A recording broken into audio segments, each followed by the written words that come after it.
یہ یزیدی جتنے بھی شہداء تھے تقریباً 72 کی تعداد آتی ہے، جتنے بھی شہداء تھے سب کے تنوں سے سروں کو الگ کیا،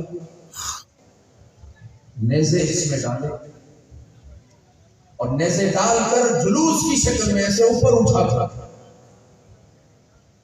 جلوس کی شکل میں ڈھول بجاتے ہوئے، سیٹیاں بجاتے ہوئے یہ وہاں سے نکلے۔ اندازہ لگا یہ سیٹیاں بجانا، یہ ڈھول بجانا، یہ حسینیوں کا تو کام نہیں۔ آج آپ بازاروں میں دیکھیں ادھر پتہ نہیں کیا ماحول ہے، ہمارے یہاں پر کنٹرول لائن میں تو ریڑیاں بھری ہوئی ہے، تلواروں کی ریڑیاں اور جناب عالی نیزوں کی ریڑیاں، تیروں کی ریڑیاں، کمانوں کی ریڑیاں، یعنی اتنا مال آیا ہوا ہے، کون خریدے گا؟ سنی بچے۔ کیا امام علی مقام رضی اللہ تعالیٰ عنہ کہ قافلے کے پاس نیزوں کی بڑی مقدار موجود تھی یا پھر تیر وہاں پر بہت سارے موجود تھے، وہاں پر تلوار کے انبار لگے ہوئے تھے؟ یہ تلوار کن کے پاس تھی؟ یزیدیوں کے پاس۔ یہ نیزے، یہ تیر، یہ کمان کن کے پاس تھے؟ یزیدیوں کے پاس تھے، حسینیوں کے پاس تو نہیں تھے۔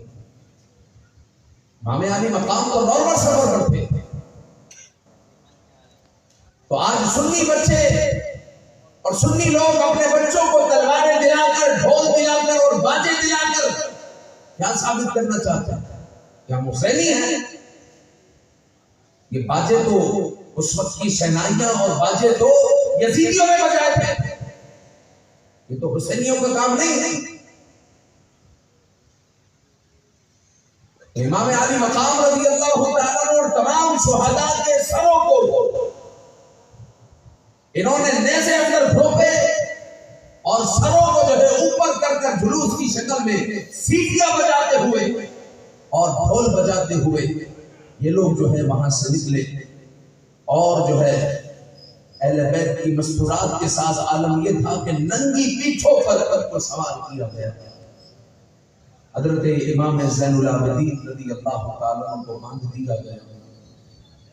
ایک صحابی رسول صلی اللہ علیہ وآلہ وسلم نے جب یہ منظر دیکھا، جب یہ جلوس جا رہا تھا، تو حضرت سکینہ رضی اللہ تعالیٰ عنہا کو پہچان لیا۔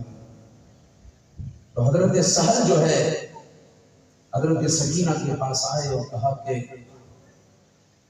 بہت افسوس ہوا، ہمارے لائق کوئی بات ہو تو بتائیں۔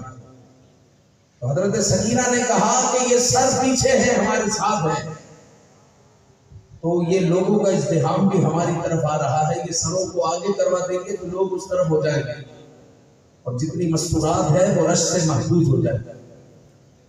تو حضرت سہل کہتے ہیں کہ میں نے جو ہے کچھ پیسے دے کر، لالچی لوگ تھے نا، پیسے دے کر سروں کو آگے کروایا، اور جو اہل بیت اطہار کی مستورات تھی، عورتیں تھیں، ان کو محفوظ کیا، اور اونٹ کی ننگی پیٹھوں پر ان بیویوں کو سوار کیا گیا، اور پھر اس جلوس کو باجوں اور سیٹیوں کے ساتھ ابن زیاد کے آفس پہنچایا گیا، اور ابن زیاد کے سامنے امام علی مقام کا سر اقدس ہے، اور امام علی مقام کا سر اقدس ایک کشت میں رکھا ہوا ہے،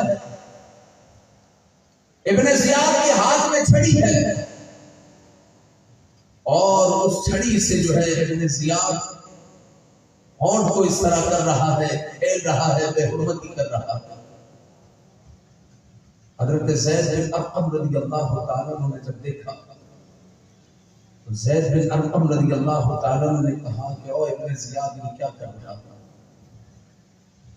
میں نے کئی مرتبہ ان ہونٹوں کو نبی پاک صلی اللہ علیہ وسلم کو چھوتے ہوئے دیکھا، تو یہ کیا کر رہا ہے؟ بدبخت یہ کیا کر رہا ہے تو؟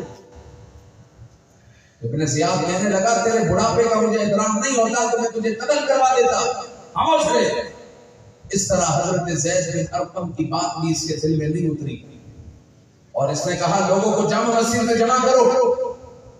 اب لوگ بڑی مسجد جو جامع مسجد تھی وہاں پر جمع ہوئے اور ابن زیاد جو ہے منبر پر چڑھا اور ابن زیاد جو ہے وہاں پر کہنے لگا کہ لوگوں دیکھو آج کذاب ابن کذاب معاذ اللہ قتل کر دیا گیا معاذ اللہ. حضرت امام حسین رضی اللہ تعالیٰ کو اور امام علی کو حضرت علی کو اس نے کذاب کہا معاذ اللہ جھوٹا کہا. حضرت عبداللہ ابن عفیف اٹھے اور عبداللہ ابن عفیف رضی اللہ